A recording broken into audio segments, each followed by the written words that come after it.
বন্ধু, নতুন সাইকেল কিনলাম। আরে বন্ধু, সাইকেলটা তো ভালোই। কত দিয়ে নিলি? 50 টাকা দিয়ে নিয়েছি। বন্ধু, আমিও এই গোটা জমি না 50 টাকা দিয়ে নিলাম। এটা তুই কি করলি? এখন একটা সাইকেল থাকা মানে নিজেকে রাজা মনে করা, রাজা। এক কাজ কর, তুই এই জমিগুলো সব বিক্রি করে দে, যে একটা সাইকেল কিন, দুই বন্ধু রাজার মতো চালাবো। না রে বন্ধু, এই জমি আমি বিক্রি করবো না। ভবিষ্যতে আমার নাতিপুতি এবং ছেলেপেলেরা এই জমিতে বসবাস করেই খাবে। আবে, এই সাইকেলও আমার ছেলে রাজার মতো চালাবে, আর আমার নাতিপুতিরা আমার জন্য গর্ব করবে। হ্যালো, এই রাস্তার ধারে যে 1 কাঠার আমার প্লটটা আছে না, ওটা আমি 1 কোটি টাকা হলেই বিক্রি করবো।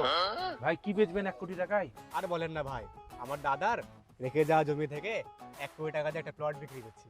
আমার দাদাই ভাই বুদ্ধিমানের কাজ করে গেছে। কেন ভাই, আপনার দাদা তো বুদ্ধিমানের কাজ করে গেছেন। এই যে আপনার জন্য এই সাইকেলটা রেখে গেছে। ভাই, আর কি করছেন নাকি? এই সাইকেল আমার দাদা চালিয়েছে, আমার বাপ চালিয়েছে, আমি চালাচ্ছি, ভবিষ্যতে আমার বেটাও চালাবে। আপনার দাদাই ভালো কাজ করেছে। আজ আপনাদের জমি আছে বলে আপনারা কোটিপতি, আমাদের জমি না বলে আমার